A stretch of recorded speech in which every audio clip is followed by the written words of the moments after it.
तो हेलो मेरे यारों, आप सभी लोगों का स्वागत है इस न्यू स्टोरी में। और इस स्टोरी का नाम है द हेवनली मून, जो कि एक मुरीन मार्शल आर्ट पर बेस्ड स्टोरी है होने वाली है। और यह स्टोरी एक स्लेव वॉरियर पर आधारित है, जिसे बचपन में किडनैप करके एक स्लेव वॉरियर बना दिया जाता है और उसे लड़ाई में इस्तेमाल किया जाता है। और इस स्टोरी की शुरुआत हमारे उस बैटलफील्ड एरिया से होती है, जहाँ पर हमारा स्लेव वॉरियर भी लड़ रहा होता है। फिलहाल तो हमें कई सारे लाशें दिखाई जाती हैं और हमारे उस वॉरियर की मन की बातें सुनाई जाती है, जो कह रहा होता है कि मुझे विश्वास है, I will come back alive. It means मैं जीवित वापस जरूर लौटूंगा, मैं नहीं मरूंगा। और हमें कई सारे लाशें और खून में लथपथ लोगों को दिखाया जा रहा होता है और वह कहता है कि मैं कभी भी नहीं मरूंगा। और उस बैटलफील्ड एरिया का हमें दूर से व्यू दिखाया जाता है, जहाँ जगह जगह पर आग लगी होती है और काफ़ी बड़े एरिया में यह फाइट चल रही होती है। और हमारा हीरो अभी भी मन में कह रहा होता है कि मुझे यकीन है, मैं इसे पूरा करूँगा। और हम देखते हैं कि कई सारे बंदे आपस में लड़ रहे होते हैं, एक दूसरे को भाला मतलब मार रहे होते हैं, तो कोई एक दूसरे को तलवार से काट रहा होता है। और वहाँ पर आवाज़ें गूंज रही होती हैं कि यहाँ पर सैनिकों आगे बढ़ो, डरो मत, तुम्हारे साथ मैं हूँ। और इसका जो या मुच्छड़ वाला और ये टकला आदमी है, इसका नाम यहाँ पर खुद को तो बता रहा है स्वॉर्ड लीडर हांगजू, बट इसका निक नेम है मैगी। और यह कह रहा होता है कि मैं यहाँ पर हूँ तो डरने की क्या बात है। और वह लड़ते हुए अपने मन में सोचता है कि यहाँ पर ताहू ने सही कहा था, वे सभी इसी उत्तरी एरिया की ओर मौजूद हैं। उनका धन्यवाद कि उनके बनाए हुए इस स्कीम के द्वारा, मतलब उनके जो योजना बनाई थी उसके बदौलत अब हम यहाँ पर सभी को मार सकते हैं। और यहाँ पर आप कुछ लिटिल फ्राइज भी बचे हुए हैं, छोटे मोटे कीड़े, और उन्हें कुचलो और चलो सब आगे बढ़ो। और वे लोग चिल्लाते हुए कर रहे होते हैं, चलो उन सबको मिटा दो, इनाम तुम्हारा इंतजार कर रहा है। और तभी हम देखते हैं बैटल फील्ड में एक जगह पर एक बंदे की लैंडिंग होती है, जहाँ पर सभी लोग लड़ रहे होते हैं। वहाँ पर कई सारे बंदर जो होते हैं इधर उधर फेंका जाते हैं और वे मारे जा रहे होते हैं। वहाँ आवाज़ आती है, उफ, या फिर कर ये क्या हुआ। और कोई कहता है देखो तुम्हारे सामने देखो। और हम देखते हैं एक बंदे को जो कि यहाँ पर आगे की ओर बढ़ रहा होता है और एक सुपरमैन वाली लैंडिंग मार रहा होता है, पोज दे रहा होता है और अपनी एनर्जी को फैलाते हुए वहाँ के बंदों को घायल कर रहा होता है। और हम देखते हैं ये सब कुछ देखते हुए या मैगी देखकर काफ़ी परेशान लग रहा होता है। और तभी हम देखते हैं वह जो बंदा होता है बहुत ही ज़्यादा स्पीड के साथ पल भर में इसके पास पहुँच जाता है और इसे भी यहाँ पर एक कस का फीस्ट मारता है। और मारते हुए कह रहा होता है कि सेलेस्टियल पावर 1000 फीस्ट, और उस फीस्ट की काफ़ी एनर्जी होती है। और वह कहता है कि वॉइड गेट सुपर सोनिक पंच। और हम देखते हैं इसी के साथ चारों तरफ बवंडर बढ़ते हैं और यहाँ मैगी भी दूर उड़कर दूर के एरिया की ओर जाकर गिर रहा होता है। और यहाँ पर यह बंदा मस्त मतलब स्पाइडरमैन वाला पोज दे रहा होता है और अपनी एनर्जी को दिखा रहा होता है। फिर वह जैसे बैटलफील्ड में थोड़ी सी खामोशी ला देता है, तो वह वहाँ पर बने एक जगह ऊंची चट्टान पर की ओर देखता है, वहाँ के ऊपर जाकर चढ़ जाता है। और चढ़ने के बाद वहाँ पर खड़ा होकर चिल्लाते हुए कहता है कि मैं हूँ जिन होयुंग के सबसे बड़े बेटे क्वान चिंगसॉन फैमिली से उसका उत्तराधिकारी जिन वॉन। और यह कहता है कि ये हमारा एरिया है, तुम्हारी हिम्मत कैसे हुई यहाँ आकर हमारे लोगों का कत्लेआम करने की। और वह एक और इशारा करते हुए बोल रहा होता है कि उत्तरी कबीले के विद्रोहियों, तुम लोगों ने यहाँ पर देशद्रोह से कुछ अलग काम नहीं किया है हमारे खिलाफ जाकर। हालांकि मैं जानता हूँ कि तुम लोग यहाँ पर एक वॉरियर हो जिन्हें जबरन यहाँ पर लाया गया है, घसीटा गया है, लेकिन एक यहाँ पर सूरवीर मार्शल आर्ट आपके सामने उपस्थित हो गया है, खुद को बता रहा होता है। और कहता है मैं आपको आखिरी मौका दे रहा हूँ, अगर अपनी जान बचा सकते हो तो यहाँ से भाग जाओ, और अभी यहाँ से चले जाते हो तो मैं तुम्हारी जान को बख्श सकता हूँ। लेकिन और हम देखते हैं ये जो बंदे होते हैं हेजिटेशन हो रहा होता है और थोड़े से दुविधा में लग रहे होते हैं। और वहाँ पर एक बंदा कह रहा होता है भाला पकड़ा वाला कि आखिरकार यह जो बंदा है यह तो यहाँ पर एक मार्शल आर्ट के पीक लेवल पर है ना, और इसको जो यहाँ पर मार्शल आर्ट का लेवल दिया गया है वह है स्टेज ऑफ शिनवा। और यह एक इस तरीके का लेवल मान सकते हैं जो इन लोगों के सामने मानो कि देवता आ गया हो, इतना पावरफुल है। और ये लोग कह रहे होते हैं कि मैं विश्वास नहीं कर सकता हूँ कि वह एक ही झटके में यहाँ पर मैगी को दूर उड़ाकर फेंक दिया है। और मैगी जो है वो भी तो वॉरियर है। और यह भी कह रहा होता है कि यहाँ से निकल जाओ, वरना तुम्हारा भी हश्र वही होगा जो यहाँ की लाशों का हुआ है, उन्हीं के बीच में फिर तुम भी पड़े हुए मिलोगे। वहाँ एक बंदा कहता है लेकिन उसे पहाड़ी पर चढ़कर इस तरीके से बातें बताने की कोई ज़रूरी थी। तो दूसरा कह रहा होता है कि मैंने उस बंदे के बारे में सुना है, जितना उसे मार्शल आर्ट पसंद है उससे ज़्यादा यहाँ पर इतराकर इस तरीके से मतलब शो ऑफ करना और भी अधिक पसंद है। अफवाहों में तो मैंने यही सुना था। और यह वही कर रहा है। हम देखते हैं कहता है कि मुझे पता है तुम इस युद्ध क्षेत्र से बाहर निकलना चाहते हो, वापस जाओ और वहाँ लौट जाओ तुम्हारा जहाँ परिवार है और तुम्हारा इंतजार कर रहा है। और वह यहाँ पर मुट्ठी बंद करते हुए एक भाषण दे रहा होता, कहता है कि मैं भी यहाँ पर अर्थहीन हत्या नहीं करना चाहता हूँ बिना मतलब का। तभी वहाँ पर हमारा हीरो अपने मन में कह रहा होता है, परिवार परिवार के पास जाकर मिलो। और हम अपने हीरो को देखते हैं जैसे कमर में एक भाला बंधा होता है और वह कहता है कि उसके पास वापस जाना, हाँ मैं ज़रूर जाऊँगा। और वह आगे की ओर बढ़ रहा होता है बहुत धीमे तरीके से। और इधर ये बंदे जो होते हैं वो भी हैरानी के साथ उसे वही देख रहे होते हैं कि वो पीछे से इसके बंदे के निकल रहा है। तभी इनके चेहरे पर एक ईविल स्माइल आती है और हम देखते हैं कि वह जो यहाँ पर भाषण दे रहा होता है ऊपर में चढ़कर, वह भी अचानक इस चीज़ को नोटिस करता है। और तभी यहाँ पर वह कहता है लेकिन इसके लिए तुम्हें कीमत चुकानी होगी। और यह कहने के साथ जो हमारा स्लेव वॉरियर है वह उसके पेट के आर पार अपने भाले को कर देता है और उसे वहीं पर मार डालने की कोशिश कर रहा होता है। और वहाँ पर वो पूरी ताकत के साथ उसे धकेल रहा होता है ताकि उसके अंदर से भाला पूरी तरह चला जाए और वह कहता है कि तुम्हें अपनी जान देकर इसकी कीमत चुकानी होगी अगर तुम मुझे मतलब कि हमें अपने परिवार के पास भेजना चाहते हो तो। और हम देखते हैं कि यहाँ पर वह बंदा जो होता है वह कहता है कि तुम कमीने पागल, और वह बहुत ही तेज़ी के साथ वहीं से मारने की कोशिश करता है, बट हमारा जो स्लेव वॉरियर है वह अपने भाले को निकालता है और वह तुरंत ही पीछे की ओर हट जाता है। और यह जो बंदा होता है बस दर्द में उसे पकड़ने की कोशिश कर रहा होता है, बट उसे संभाल नहीं पाता है, क्योंकि वह उसको अपने साथ लेकर सीधे उस ऊपर चट्टान से गिर मतलब छलांग लगा दिया होता है उसके साथ लेकर, और उसे नीचे गिराकर मारने वाला होता है। और वहाँ के बंदे चिल्लाने लगते हैं कि देखो उस पॉइजनस योंग वांग ने यहाँ पर इस जिन कबीले के उत्तराधिकारी को मार डाला है, सभी लोग हमला करो और आगे बढ़ो। और हम देखते हैं इन पागल डाकुओं को जो आगे की ओर बढ़ रहे होते हैं, कहते हैं कि यदि हम यह लड़ाई जीत जाते हैं तो हमें यहाँ पर इनाम मिलेगा। और हम बीच फील्ड में देखते हैं जहाँ पर यहाँ पर ये स्लेव वॉरियर योंग वांग यहाँ पर उसके ऊपर चढ़ा हुआ है, और यहाँ पर यह जो बंदा है जिन, वह खांस रहा होता है खून की। और हम योंग को देखते हैं जो यहाँ पर एक चट्टान को उठाता है और इसे की ओर घूर कर देख रहा होता है और एकदम कच के जोर से मारता है, इसके सर को वहीं पर कुचल देता है। और इसको मारने के साथ कहता है कि मैं वापस आऊँगा। और वह अपने घर को याद कर रहा होता है, कहता है कि मैं आखिरकार जीवित हूँ। और ये एक साइकोपैथ की तरह लग रहा होता है, और यह किसी लड़की का नाम लेते हुए कहता है कि चोसेंग। और फिर हम देखते हैं कि इसके सामने से कई सारे बंदे गुजर भी रहे होते हैं, वहाँ लड़ाई कर रहे होते हैं, और यह कह रहा होता है कि मेरा इंतजार करना। उसके बाद हमारे हीरो के एक थंबनेल को दिखाया जाता है ब्लेड के साथ, जो आगे जाकर कूल लगेगा। फिर हमारा सीन उस एरिया पर आ चुका होता है जहाँ पर इन स्लेबों को रखा जाता है, और इस एरिया के बारे में बताया जाता है कि यह हांगू की सेना का गढ़ है, उनका इलाका है, उनका ग्रुप का। और वहाँ पर कोई कह रहा होता है खिड़की के किनारे पर लटकते हुए और भूखे मरते हो, मतलब यहाँ पर ये लोग जहाँ कब्जा करने गए थे ना, वहाँ के कुछ लोगों को पकड़ कर लाए हैं, जेल में बांध दिए, तो वो लोग उलक रहे हैं। और यह कहा यहाँ पर कोई कह रहा होता है आते हुए कि पॉइजनस बास्टर्ड, मतलब कि वेनम बास्टर्ड, यह एक ऐसी योजना थी जो सिर्फ सिर्फ तुम्हारे ही द्वारा कंप्लीट किया जा सकता था। और वह हंसते हुए आ रहा होता है लाल बाल वाला चश्मीश, और यह कहता है कि आपके इस मतलब मेहनत के लिए धन्यवाद। आपने जो कुछ भी किया है वह बहुत ही करीब था जो तुमने यहाँ पर किया, लेकिन यहाँ पर तुम्हारे सिवा वह करने के काबिल भी तो कोई नहीं था। अब लगता है तुम्हारे बदौलत मैं बहुत ही जल्दी यहाँ का लीडर बन जाऊँगा।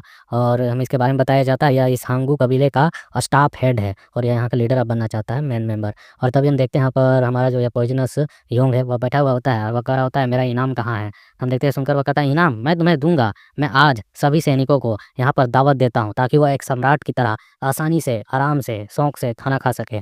और हम देखते हैं यहाँ पर यह सुनकर हमारा हीरो उसकी ओर देखता है, और वह सर को आगे की ओर अपने साथ उस बंदे का सर भी काट कर लाया होता है, और वह कहता है कि नहीं ये इनाम नहीं है, तुमने मुझसे कुछ और ही वादा किया था। वह था तुमने कहा था कि यहाँ पर मैं 20 सरों को काट कर लाऊं, और इस जीन को मारने के बाद यहाँ पर 20 सर पूरे होते हैं, और यह एक सेट का उत्तराधिकारी भी था जिसे मैंने मारा है, और वह एक मुरीन मार्शल आर्ट भी था। क्या यह इतना काफ़ी नहीं है? और तुमने मुझसे जो कहा है कि अब तुम मुझे आज़ाद करोगे, उसे पूरा करो। तुम देखते हैं सोने के साथ एक लात आती है और सीधे इसके कंधे पर पड़ती है, और इसे यहाँ पर सीधे मतलब दबाते हुए नीचे वह हँसते हुए कह रहा होता है कि क्या कर रहे हो? मैं तुम्हें यहाँ पर आज़ादी दूँ। मुझसे यह कहने की तुम्हारी हिम्मत कैसे हुई? और तुम मुझसे इतने लापरवाही तरीके से और बेढंग तरीके से बात कैसे कर सकते हो?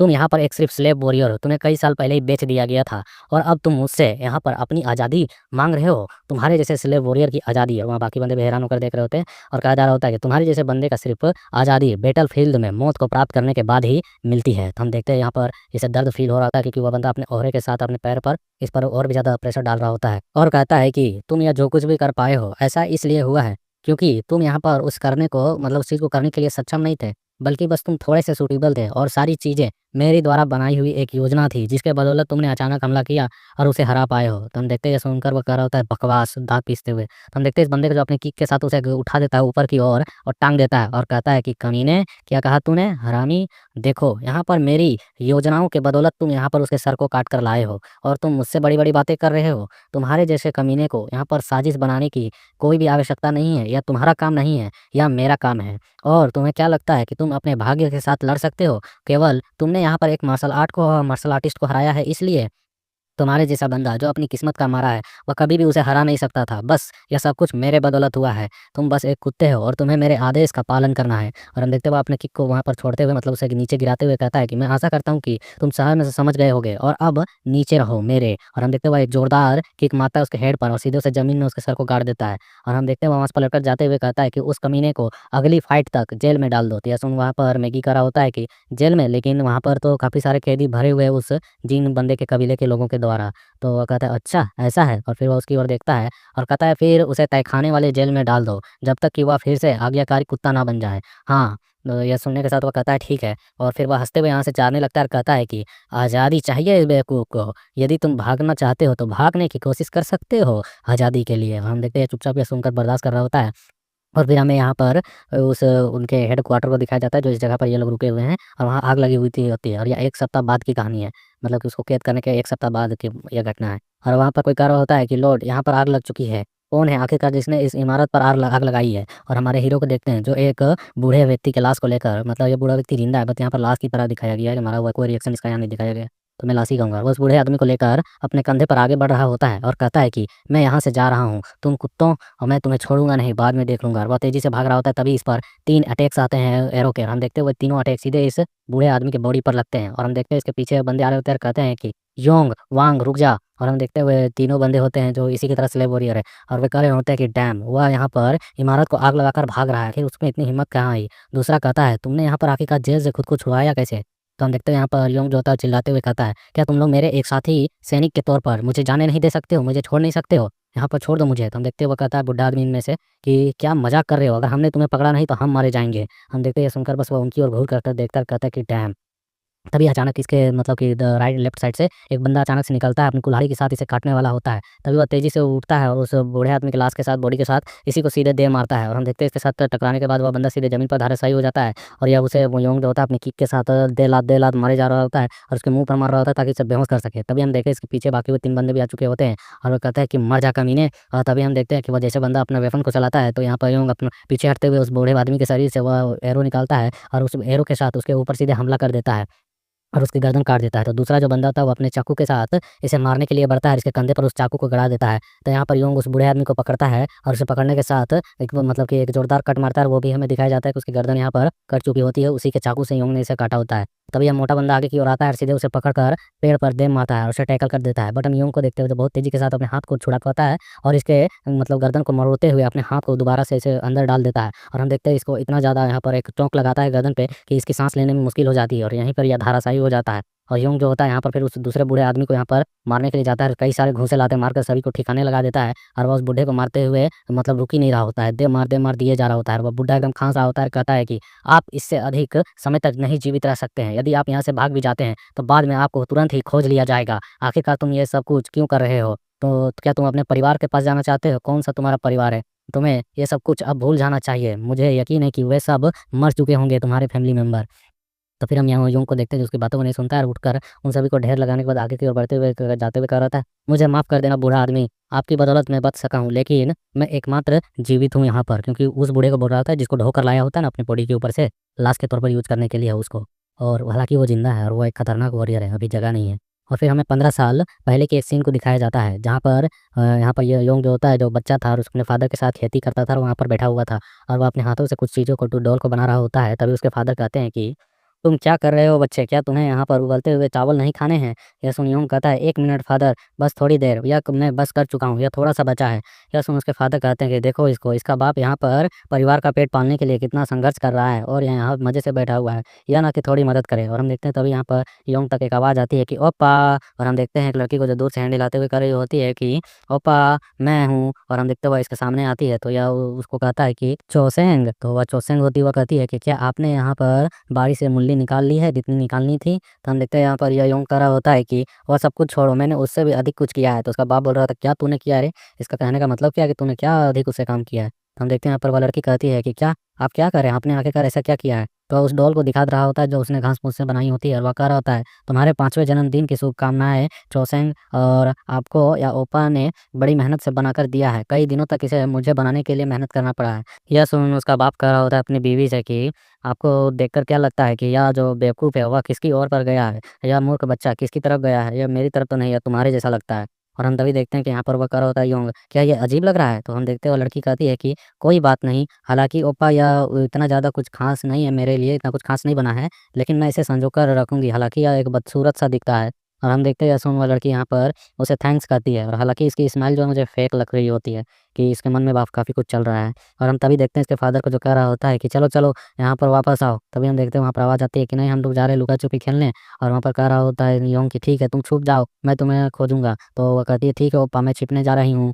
और फिर हम देखते हैं यहाँ पर उसी खेती वाले एरिया का सीन, जो अभी प्रेज़ेंट में योंग वहाँ पर पहुँच चुका होता है और उस जगह को देख रहा होता है और वहाँ पर देखते हुए काफ़ी हैरान होता है। तभी वहाँ पर एक बूढ़ी दादी भी आती है जो कि रो रही होती है और योंग से कह रही होती है कि योंग, आखिरकार तुम इतने समय तक गायब रहे और अचानक आए। तुम्हारे गायब होने के बाद तुम्हारे पिताजी ने सरकारी कार्यालयों में तुम्हें ढूँढने लगे और कई ज़्यादा कोशिश की, लेकिन उसके दौरान उसकी मुलाकात के डाकुओं से हुई और वह मारा गया। हालाँकि मुझे उम्मीद नहीं थी कि तुम इस तरह से अचानक वापस आ जाओगे, और यहाँ पर सचमुच में तुम्हें देखकर लगता है कि जो यहाँ पर हेवन है ना, वह यहाँ पर इंडेफिनिट है, और मतलब कि उसके बारे में कुछ कहा नहीं जा सकता किस्मत के बारे में, और काफ़ी हार्मोनियस फैमिली तुम्हारी बनाकर रख दी है। और वह बोलता ही है कि बुढ़िया कि तुम्हारी जो मदर थी, वह भी यहाँ पर कुछ समय पहले ही गुज़र चुकी है। मुझे यकीन नहीं होता है कि तुम्हारे माता-पिता दोनों मारे गए हैं। तभी इस बुढ़िया तक आवाज़ आती है कि चौसेंग, चौसेंग का क्या? वह कहाँ पर है? वह कहाँ पर चली गई? तो हम देखते हैं यहाँ पर वो पलटकर बस रोते हुए खड़ा होता है। उसके साथ क्या हुआ? क्या वह ठीक है?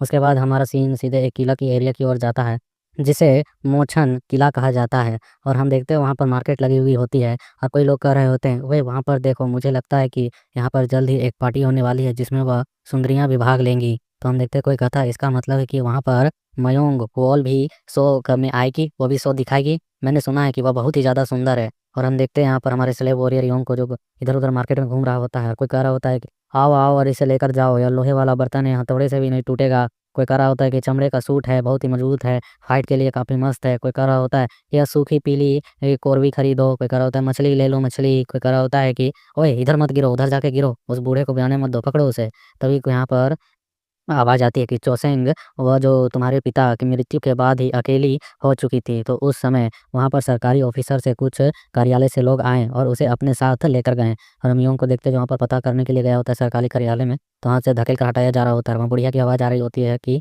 खैर उन्होंने कहा था कि उसे एक बड़े परिवार की नौकरानी बनाने के लिए ले जाया जा रहा है। उसके बाद उसके साथ क्या हुआ इसके बारे में मुझे भी पता नहीं है। और यूँ वहाँ पर खामोश होकर पलट कर जा रहा होता है क्योंकि उसे वहाँ कुछ पता नहीं चला होता है। और वो बुढ़िया कहती है अगर वह खाना खा रही होगी तो वह अभी तक भी जीवित होगी। फिर हम देखते हैं मार्केट में क लाल-लाल कपड़ों के साथ यहाँ बीच में कुछ लड़कियाँ जा रही होती हैं, और हम देखते हैं भीड़ जो होती है उन्हीं लोगों को देख रही होती है, और वह कह रही होती है कि मैं बिलीव नहीं कर पा रहा हूँ, क्या वो इतनी सुंदर है? और यूँ का तो इधर अलग ही सीन चल रहा होता है, अपने मन में कर रहा होता है मैं आशा करता हूँ कि मैं तुम्हें ढूँढ पाऊँगा, और वो उस भीड़ में गुज़र रहा होता है, वहाँ सो रहा हो रही होती है कि, और ये कह रहा होता है मैं तुम्हें ढूँढ लूँगा, मैं तुम्हें ढूँढ लूँगा। और वह उस समय को याद करता है जब वह अपनी छोटी बहन के साथ खेला करता था, तो वह यहाँ पर छुप गई थी एक मटके में, और वह कहता है कि उसे खोजते हुए कि आखिरकार मैंने तुम्हें ढूँढ ही लिया। और यूँ अभी प्रेज़ेंट में कह रहा होता है अपने मन में कि मैं हमेशा से ही तुम्हें ढूँढने में माहिर रहा हूँ, चाहे तुम जहाँ भी छिप जाओ, मैं आपको हमेशा ढूँढ ही लूँगा। और हम देखते हैं यहाँ पर एक गोल्डन बाल वाली को दिखाया जाता है, जिसे देखकर कह रहे होते हैं कि वाह! वह तो उसे देख लूँगा, आखिरकार वो हमें उसे आज देखने को मिल रहा है। कई सारे लड़के जो होते हैं उसे देख रहे होते हैं, और बीच से यहाँ पर यूँ भी भीड़ से उनकी ओर झाँक कर देखता है, और वहाँ भीड़ की ओर देख रहा होता है, कई लड़कियाँ गुज़र रही होती है, कोई कह रहा होता है कि वह सचमुच में बहुत ही सुंदर है, क्यों है ना भाई? तुम उसे देख सकते हो ना? तभी हम देखते हैं गोल्डन बाल वाली लड़की को दिखाया जाता है, जिसे देखने के साथ यहाँ पर यूँ काफ़ी ज़्यादा हैरान हो जाता है, और वो कहता है कि मैं कह नहीं सकता हूँ, क्या यह वही है? यह वही है? और वह यहाँ पर उसके बचपन वाले चेहरे को याद कर रहा होता है और कहता है नहीं, यह सचमुच में वही है। तभी यहाँ पर वो चिल्लाते हुए बीच में आवाज़ देता है कि चोसेंग, और हम देखते हैं सुनकर वह लड़की यहाँ पर बहुत ही ज़्यादा अजीब तरीके से घूमकर पीछे की ओर देखती है, और यहाँ पर जो योंग होता है वह वहाँ से निकलते हुए भीड़ से कह रहा होता है, चोसेंग, या तुम ही हो ना चोसेंग? और हम देखते हैं कि वह चिल्लाते हुए कहता है कि आप चोसेंग हैं, है ना? और हम देखते हैं यहाँ पर उसे इस तरह से चिल्लाते हुए उसके बगल में जो लड़की होती है, वह कहती है आखिरकार क्या हुआ मयोंग वॉल? तो हम देखते हैं सुनवा बिल्कुल खामोश होती है और फिर कहती है कि कुछ नहीं, बस इट्स अ बेगर, यह एक भिखारी है, इससे ज़्यादा कुछ नहीं। तो हम देखते हैं सुनकर यहाँ पर योंग हैरान हो चुका होता है, कहता है क्या उसने मुझे पहचाना नहीं? और हम देखते हैं उसे यहाँ पर तो भिखारी कहकर टाल दिया होता है, और ये लोग आगे निकल गई होती हैं। फिर हमारा सीन वापस उस जगह पर आता है जब इसे उस अंदर वाले तहखाने में कैद किया गया होता है, और यह कुछ दिन पहले की घटना है। तो वहाँ पर हम देखते हैं योंग बंधा हुआ होता है और उसके साथ में वह एक बूढ़ा आदमी भी होता है, जो अपने बालों से खेल रहा होता है, और वहाँ पर आवाज़ आती है कि बूढ़े आदमी, क्या मैं आपसे बातें कर सकता हूँ? क्या तुम मेरी बात सुन रहे हो? मुझे नहीं लगता है कि मेरा दिमाग अब बिल्कुल सही जगह पर है, इसलिए बस इन चीज़ों को सुन लो, मैं जब जो तुमसे कह रहा हूँ। जब मैं युवा था, मतलब बहुत ज़्यादा यंग था, उस समय डाकुओं ने मेरा अपहरण कर लिया और मुझे यहाँ पर स्लेव वॉरियर के रूप में बेच दिया। और वह याद करते हुए कह रहा होता है उस समय को कि मुझे कारण तो याद नहीं है कि उन्होंने कैसे और क्यों पकड़ा था, लेकिन मुझे बस इतना याद है कि वो जब मैं पहाड़ों में घूमते समय यहाँ-वहाँ खोज रहा था अपनी बहन को, तो मुझे किडनैप कर लिया गया, और मैं उस समय से 15 साल होने को चले हैं और अपने परिवार से दूर रहा हूँ, उनसे बिल्कुल भी नहीं मिल पाया हूँ। मुझे यहाँ पर स्लेव वॉरियर के मैदान में मरने दम तक फाइट करनी पड़ती है, तब जाकर मैं आखिरकार अभी तक जीवित रह पाया हूँ। लेकिन मैं हमेशा से ही अपने पिता और अपनी छोटी बहन के बारे में सोचता हूँ, जो अकेले रह गए होंगे मेरे बिना। और वह यहाँ पर कह रहा होता है कि उस समय को याद करते हुए जब इस लाल बाल वाले बंदे ने कहा था, और इसका नाम वैसे हातो है, और ये कहता है और ये कह रहा होता है कि अगर तुम मुझे, और ये 20 साल पहले की बात, और ये 15 साल पहले की बात है, जब वो इसे पकड़ कर लाया गया होता है, तो तब इसने कहा था, "अगर तुम मुझे 20 सर लाकर देते हो, तो मैं तुम्हें आज़ादी दे दूँगा।" और 15 साल होने को चले हैं और मैंने उसके झांसे में आते हुए 20 लोगों को मारा, लेकिन उसने मुझे यहाँ पर एक कुत्ते की तरह अपने आदेशों का बस पालन करवाया है, इससे ज़्यादा कुछ नहीं। तो ऐसे ही हैं कमीने। यह सुन बूढ़ा चुपचाप वहाँ खामोश होता है और वह कहीं निराश होते हुए कह रहा होता है कि नीचे देखकर ऐसा लगता है मानो जैसे वे कुत्तों से भी नीचे गिरे हुए हैं। वे हमारे साथ इस तरीके से व्यवहार करते हैं। तभी वो बूढ़ा आदमी अपने बाल को उस गेट से बाहर निकाल रहा होता है और कहता है यहाँ पर कि यूँ कि फ़िलहाल मुरीन के उन सभी लोगों को बस इतना कह सकता हूँ कि वे गुंडे हैं, गुंडे, और वे बस ये एसोसिएशन का अपना मतलब बैकअप के तौर पर उपयोग करते हैं और इस तरीके से हमें यहाँ पर कैद करके रखते हैं और काम करवाते हैं, कुछ नहीं। और वो कहता है कि डैम! मैं अब और बर्दाश्त नहीं कर सकता हूँ। मैं बस इन बेड़ियों को तोड़ना चाहता हूँ और उन सभी कमीनों को मार डालना चाहता हूँ। तभी हम देखते हैं यहाँ पर उस बूढ़े आदमी किसके साथ पैर टकराता है और यूँ कहता है कि बस मैं बस अपने परिवार के पास वापस जाना चाहता हूँ। क्या मेरे पिता हेल्थी होंगे, स्वस्थ होंगे? तभी हम देखते हैं बूढ़ा आदमी का हाथ जो होता है अचानक थंडर जैसा कुछ चमकने लगता है और वो अपने बाल को सहला रहा होता है और वह यहाँ पर बूढ़ा कहता है कि चौसेंग, क्या वह एक महिला है ना? जिसका तुमने नाम लिया? और हम देखते हैं वो बूढ़ा आदमी अपने बाल को आगे की ओर फेंकता है और अपने बाल में एनर्जी को डालते हुए वहाँ पर उन चाबियों के तक पहुँचा देता है और अपने बाल की मदद से उन चाबियों को खींचकर नीचे की ओर गिराता है और कहता है वह बूढ़ा आदमी, इट्स वर्क, ये काम कर गया। और फिर हम देखते हैं वो बूढ़ा आदमी वहाँ उस चाबियों को लाता है और इसे करते हुए देख योंग हैरान हो चुका होता है और कहता है कि ओए बूढ़े आदमी, जब आप इतने कौशल हैं, तो आप यहाँ पर इस तरीके से अटके हुए क्यों हैं? तुम्हारे पास इतना ताकत, इतनी क्षमता है, तो तुम यहाँ से भागे क्यों नहीं हो? तो हम देखते हो वो बूढ़ा आदमी जिसके शरीर में बिल्कुल भी जान नहीं होता है, कि मानो जैसे इसे कई सालों से खाना-पीना नहीं दिया गया हो और ये बस अपनी एनर्जी पर जी रहा हो और इतने समय से इसका बाल इतना लंबा भी हो चुका है। और यहाँ पर योंग जो होता है वो अपने हथौड़ियों को खोलने के बाद हाथ को ठीक करते हुए कह रहा होता है, ठीक है, मैं तुम्हें देखकर इतना बता सकता हूँ कि तुम्हें यहाँ से निकलने के लिए मदद चाहिए होगी। चलो ये सब कुछ मिलकर करते हैं, मैं तुम्हें यहाँ से बाहर निकाल दूँगा। उसके बाद यहाँ पर आवाज़ आती है कि ठीक है, लेकिन भागना आसान नहीं होगा। सबसे पहले हमें इस इमारत में आग लगा देनी होगी ताकि वे बिज़ी हो जाएँ। और हम देखते हैं उनको जो तो अपनी मरहम पट्टी कर लेता है बढ़िया अच्छे तरीके से और उसके बाद यहाँ से निकलता है। और हम देखते हैं इनका जो घर होता है आग लग चुकी होती है, धुआँ निकल रहा होता है। ये उस समय का सीन होता है जिसमें आग बुझ चुकी होती है और ये सुबह मॉर्निंग में यहाँ पर इनको पता चला होता है इनके इस लाल बाल को, तो ये यहाँ पर आया होता है। ये कहता है कि आपने यहाँ पर उस जेल की निगरानी की, वहाँ पर जाकर देखा क्या वहाँ पर वह सब कुछ है, जो कुछ भी होना चाहिए था? और उस तहखाने पर क्या वे कमीने हैं कि नहीं है? मैंने उन्हें इतना पाला-पोसा खाना दिया दिया और उन पर दया किया और उसके बदले में उन लोगों ने इस तरीके से कर्ज़ चुकाया है। और वो गुस्सा करते हुए कह रहा होता है कि मैं उन कमीनों को छोड़ूँगा नहीं। और पीछे एक बंदा कह रहा होता है, सौभाग्य से कैप्टन, मतलब कि सेकंड मैन हेड है यहाँ का, कैप्टन नहीं है। और कह रहा होता है कि फ़िलहाल तो वह हमारी मंजिल की सिर्फ़ एक म हमारी 5 मंजिल इमारत की सिर्फ़ एक मंजिल को ही जला पाया है और ज़्यादा कुछ ख़ास नुकसान नहीं हुआ है। तो हम देखते हैं पीछे से वहाँ पर मैगी कह रहा होता है कि सेकंड ब्रदर, आखिरकार हमें क्या करना चाहिए? तो वह कहता है यहाँ पर चिल्लाते हुए कि उस कमीने को पकड़ो और उसे बिल्कुल भी जिंदा मत छोड़ना। उसे यहाँ पर घसीटते हुए लाओ और मतलब कि उसे तुम लोग मत मारना, लेकिन उसे मैं मारूँगा स्पेशली तौर पर, उसे जिंदा पकड़ कर लाओ। और हम देखते हैं कि वह यहाँ पर गुस्से में औरे को रिलीज़ कर रहा होता है, कहता है कि तुम्हारी हिम्मत कैसे हुई कि तुमने यहाँ पर यह सब कुछ किया है?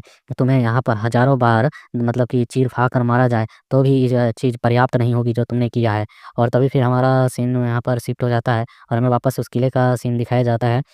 और यहाँ पर योंग जो होता है, उस जगह पर वापस प्रेज़ेंट में आ चुका होता है, जहाँ पर वह उस लड़की को आवाज़ दे रहा था और हम देखते हैं वह लड़की इग्नोर कर आगे निकल जाती है, तो उसके बगल वाली कह रही होती है कि मयोंग बोल, क्या हुआ? क्या तुम उसे जानती हो? कोई तो वो कहती है कि को ज़्यादा कुछ नहीं है, तुम आगे चलो। और उसके बाद फिर हम देखते हैं यहाँ पीछे से या और भी बढ़ते हुए कहता है कि मयोंग बोल, क्या यह उसका नाम है? नहीं, यह तो चोसेंग है ना। और हम देखते हैं तभी इस तक एक तलवार तनती है इसके सामने और इसके सामने एक लेडी वॉरियर खड़ी होती है, जो इस पर तलवार तान कर कह रही होती है कि कौन हो तुम?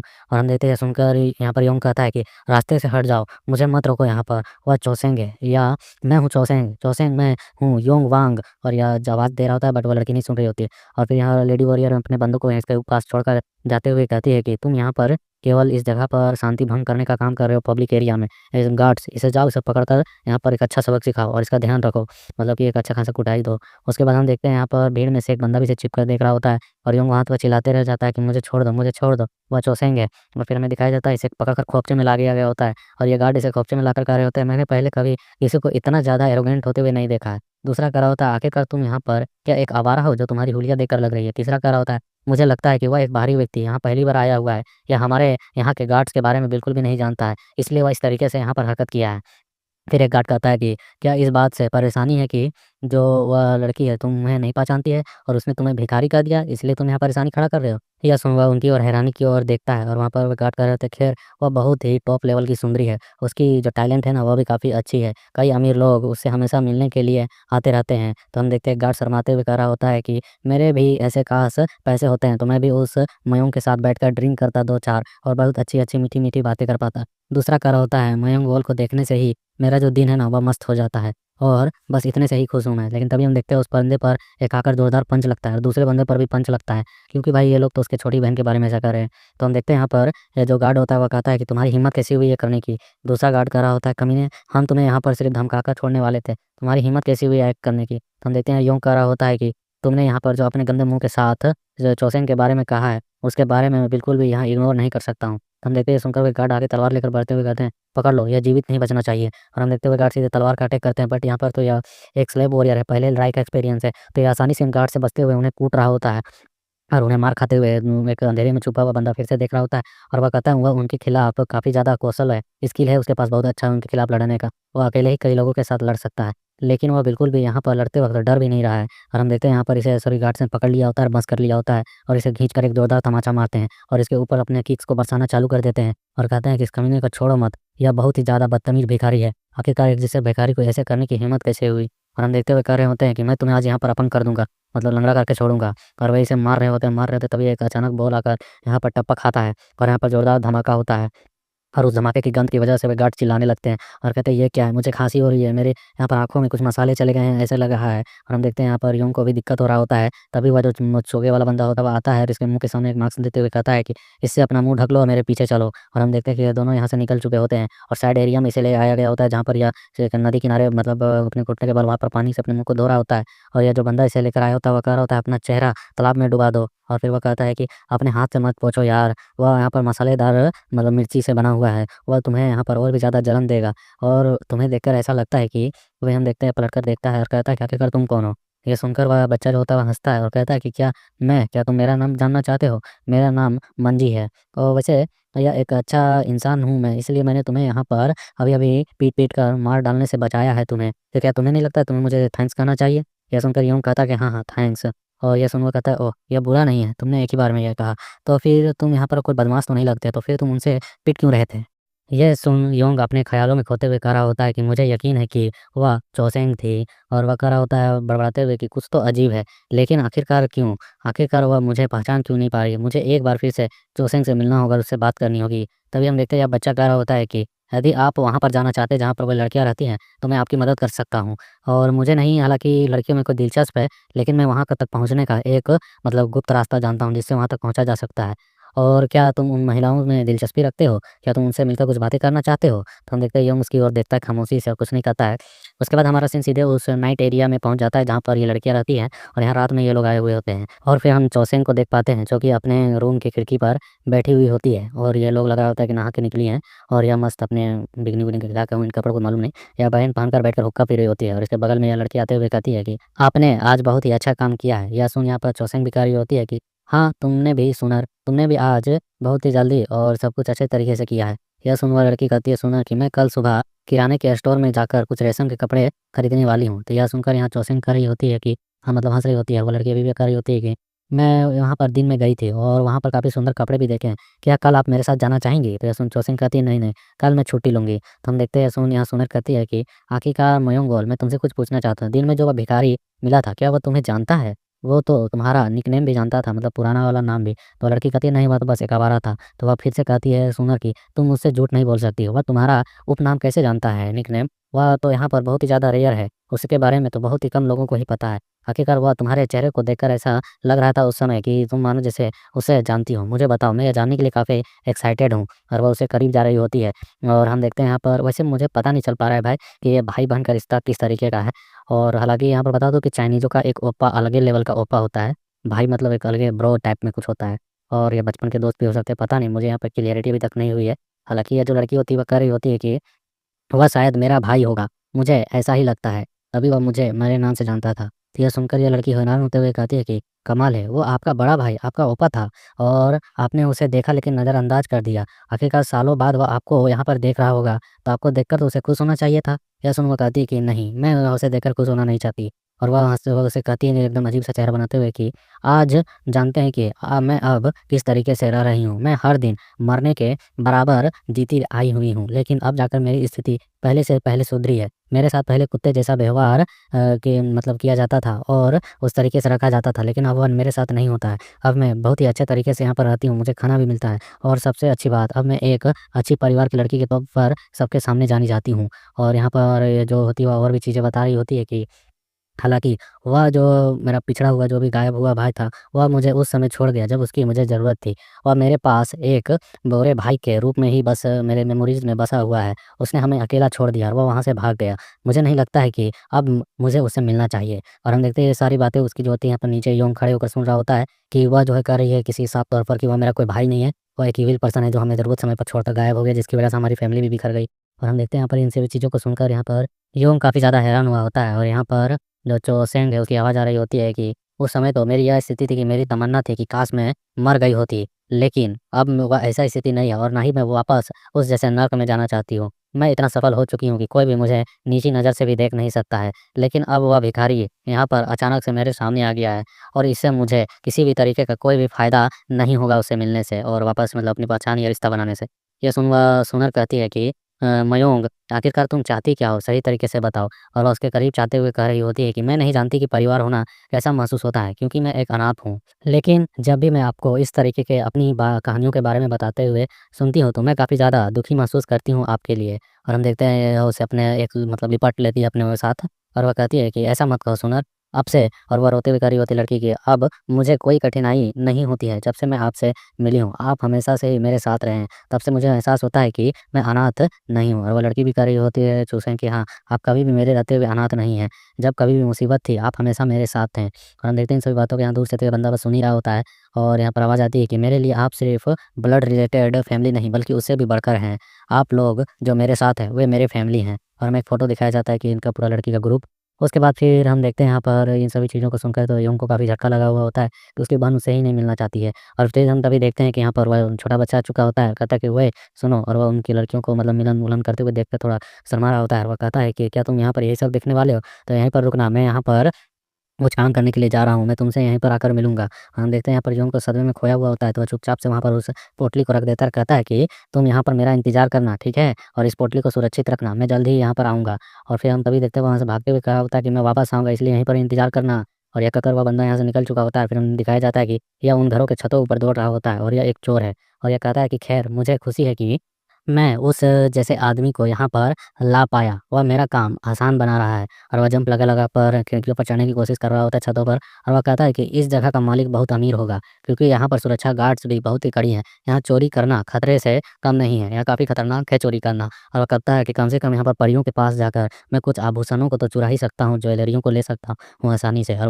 और वह एक कमरे में घुसते हुए अपने मन में करा होता है, लेकिन अगर मैं सब यहाँ पर से छीन लूँगा, तो वह मुझे आसानी से ढूँढ लेंगे। मुझे इस शहर में लंबे समय तक ऐसा करने के लिए कोई भी व्यक्ति मतलब सही मतलब अवसर नहीं मिल रहा था, ना ही सही व्यक्ति, जिसे मैं यहाँ पर फँसा सकूँ और खुद निकल सकूँ।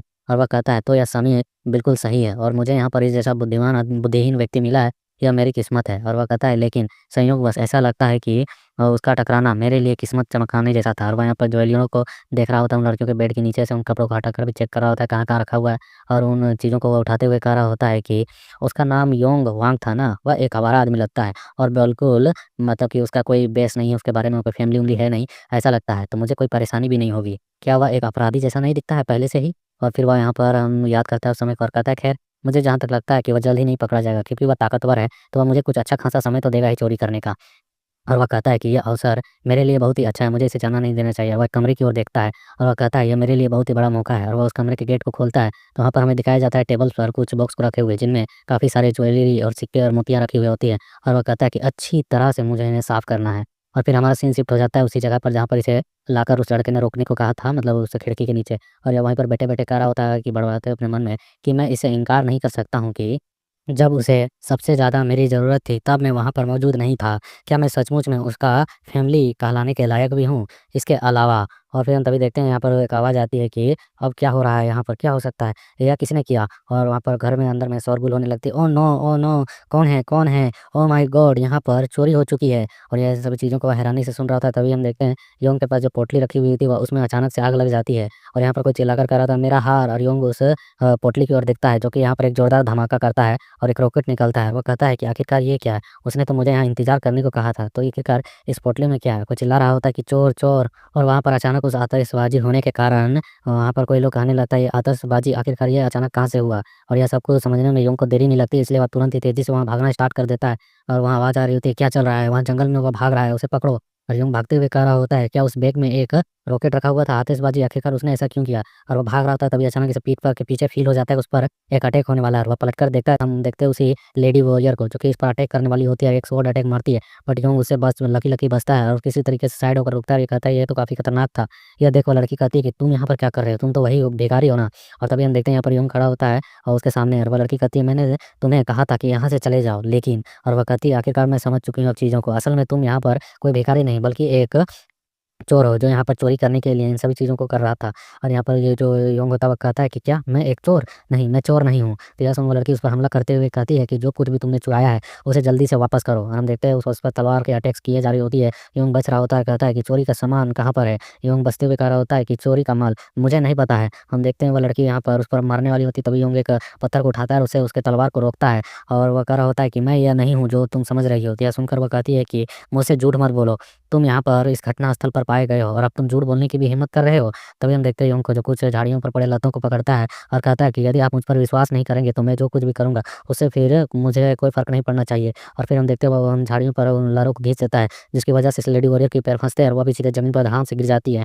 और वह उसके सामने गिरे हुए खुद को अजीब पोज़ीशन में पाती है, तो एम्बैरेस होती है। और फिर हम देखते हैं यहाँ पर योंग कहता है कि मेरी बात सुनो सबसे पहले, मैं यहाँ पर कोई चोर नहीं हूँ। और तो और मुझे किसी भी महिला से यहाँ पर लड़ने का कोई भी शौक नहीं है। यदि इसीलिए तुम चोट नहीं खाना चाहती हो, तो मेरा पीछा करना बंद कर दो। तो हम देखते हैं सुनकर वो लड़की काफ़ी ज़्यादा हैरान हो जाती है और वह एक बार सच में सोचती है कि क्या वो सच कर रहा है इतनी मतलब श्योरिटी के साथ। और वह उठते हुए कह रही होती है, क्या तुम मुझे एक छोटा-मोटा वॉरियर समझ रहे हो, जो तुमने यहाँ पर कहा? और वह यहाँ पर अपने फाइटिंग पोज़ीशन को लेते हुए कह रही होती है कि उसने कहा ना मुझे लड़की से लड़ने का शौक नहीं, इसलिए इसे गुस्सा आया। और वह कह रही होती है कि मैं तुम्हारी यहाँ पर ऐश फाड़ दूँगी। आखिरकार तुम्हारी हिम्मत कैसे हुई इस तरह की बेवकूफ़ भरी बात करने की मेरे सामने? हम देखते हैं यहाँ पर योंग कह रहा होता है, अरे नहीं, मैं यह कहना नहीं चाहता था, मेरा ये मतलब नहीं था। और तभी हम देखते हैं वो लड़की अपनी अटैक के साथ इसके कंधे पर सीधे एक जोरदार कट लगा रही होती है, तो योंग उससे बचने की कोशिश करता है, तो अचानक उसका स्वॉर्ड वेपन कंधे तक पहुँचकर अचानक से इसके हेड की ओर मुड़ जाती है। यह एक अलग ही लेवल की टेक्निक यूज़ कर रहे थे, जिसकी वजह से यहाँ पर योंग के सर पर एक चोट भी लगता है। और वह यहाँ पर योंग खाते हुए कहता है, ये क्रेज़ी पागल औरत। और हम देखते हैं वो जो लड़की होती है यहाँ पर स्टैंस ले रही होती है अपने अटैक का, और स्टैंस लेते हुए कह रही होती है कि